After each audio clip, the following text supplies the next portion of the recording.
Ano, may buhay. Yes. May chance. Hanggang binibigyan tayo ng pagkakataon, we'll go for it. So, yan. Maging gusto pagkasa niyo ulit. Tapos yung 3-game win streak yung so, tingin mo paangat mo? Sa nakikita ko, parang sana, so kumbaga right pick yung nangyayari sa amin. Sana. Yung sa depensa niyo, di ba parang sinasabi niyo gusto makita na aggressive. Mas kanina, maganda yung defense niyo. Yeah, that's what yun ang kinala yung team ng GIU, diba? We're not that talented team. Diba, sabi ko last time, it's our defense is our best offense. Diba? Yun ang pinaka-best namin. If we work hard, see the result. Yun ang lagi ko ina-emphasize sa kanila. Naminat ka kayo kanina sa depensa niyo. Well, di ba, hindi nga namin alam nung una kung magdala ko yung Lastimosa or what, di ba? Hindi namin alam. But I keep on telling them, no matter what, kahit nandyan yung Lastimosa, mas magandang talunin nandyan. Di ba? Di ba? Pero siyempre, medyo na-less din yung offensive ng kabila. Alam mo naman natin, Lastimosa anytime, nag-take charge siya. So, okay, maganda pa rin para sa akin. Yung next game, coach, yung game niyo?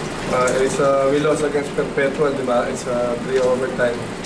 So we will review the tape. Tingnan namin what went wrong with that, kung ano yung mga lapses namin ng defense.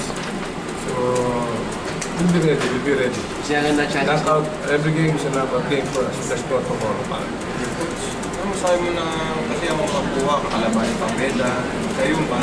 Well, hindi namin hintindi yung other teams. Ang hintindi namin sarili namin. Kami ang gagawa ng, kumbaga, kung ano yung mangyayari sa to us. We're given a chance para ulit, kumbaga, ma-drivers it ulit sa last But, problema nila kung ano yung nila. Basta kami, problema tayo ng sarili. Pero control ko naman yung nyo, di ba? Yung chances yun pa naman, di ba?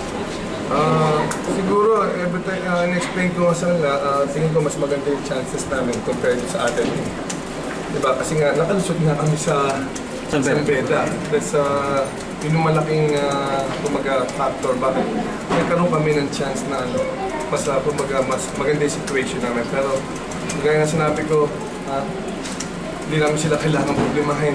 Kami dapat ang problema sa sarili namin. Kami ang tatrabaho kami. Pero coach, nag-worry ka ba kanina? Kasi syempre, ang laki ng panalo nyo sa Beda. Baka mamaya biglang gumanon yung... Yun nga ang sinasabi ko sa kanila, every time we play big games, ganyan na nangyayari. So, sasabi ko kanila, kung ano yung aggressive nila, especially sa Beda, kailangan ganun pa rin kami. We do that, tingin ko walang magiging problema. You won by a big margin, coach. Pero defense. Pero ano nakita mo na needs to be tweaking dito sa game ito against? Siguro tingin ko we need to be parang fluid pa rin sa namin, sa offense namin, especially we apply parang ibang kasi yung first round we keep on dribbling lang. Diba, naubos ang oras. So nagkano kami ng ibang sistema, gusto namin lahat nakahipo ng bola. Which is, medyo naka-response naman yung mga bata. Parang 2 days lang namin pre-practice pero okay naman sila.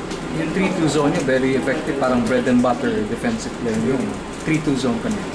2-3 zone. Hindi, wala kami 2-3 zone. Ano pala yung isang zone? Kaya man-to-man the whole game. Medyo nag-lapses. Ganun, umikot. Nagkamali lang sila doon sa rules namin. Okay. Coach, thank you! Okay.